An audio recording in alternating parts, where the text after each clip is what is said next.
ano kami, tindi ng init, parang desierto talaga. Talagang nakakaluto. Kasi yung ano yung init dito parang umaapoy na kulay puti. Kaya yung nakaluto kami ng itlog. Tunay, nakakaluto talaga. Hindi talaga scripted. Ang galing! Pinakain na ni Bunso. Pati lupa, nakain po. Gago! Pasok na tayo. Ayun, pasok na po kami. Ayun, chinelas niya. Nakainit, grabe. Ayun yung araw.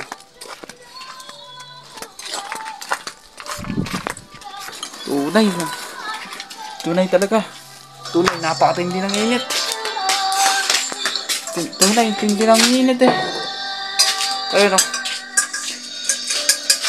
Ayun, naluto na. Ito ang Bunso. Yun siya.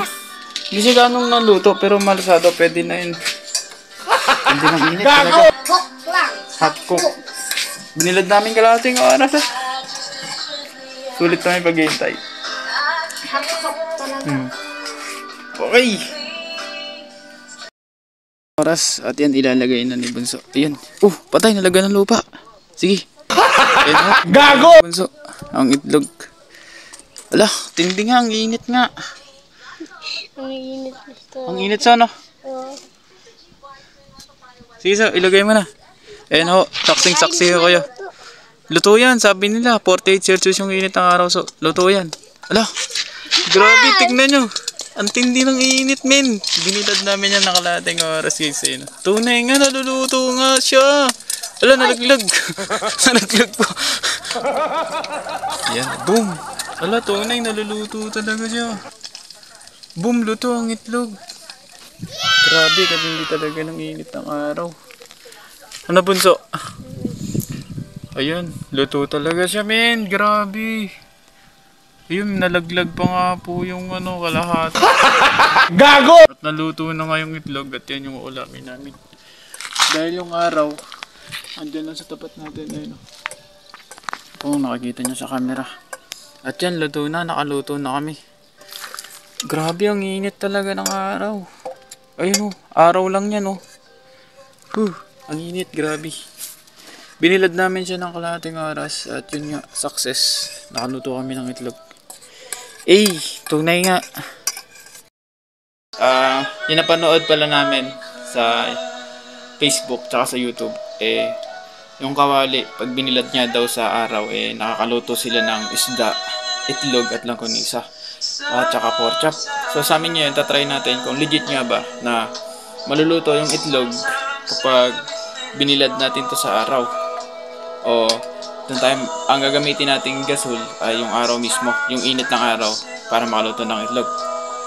So ito legit to na hindi talaga pinainit. Ayan kita nyo naman, napakalamig hawak-hawak pa. Hindi pa namin ito pinapainit, tatapat pa namin sa araw and bibilad namin mga 1 hours and tsaka natin lalagyan ng mantika saka itlog and ito pala ilulutuin natin. And tara, let's go.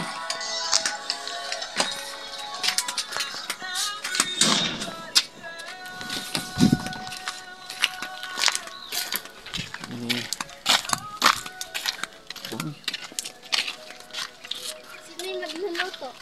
Ano? Ano daw magluluto? Sabi ni Bunso. Ayan, kita nyo naman yung temperature ng araw. Tindi ng init. Lagyan ko na mantika. So, lagay mo yung mantika. Yan, nilagay na namin yung mantika. Konti lang and yan, bilad muna natin. Bibilad muna natin ng ganito. Ayan. Bibilad muna natin ng ganyan siya. Ayan, kasama ko sa Bunso. Basagin ko na. Mamaya na bilad muna natin siya. Ayan, nakabilad kami. Ayun araw. Nakikita nyo. Nasa taas lang namin yung araw. Legit talaga, nasa taas lang namin yung araw. Ayan, si Bunso. So, pakita mo sa kanila. Nilutuin natin. Yan, itlog. Titingnan natin kung legit ba yung sinasabi nilang nakakaluto daw sa init ng araw. And balikan natin. Painitin lang muna natin ng kalating araw.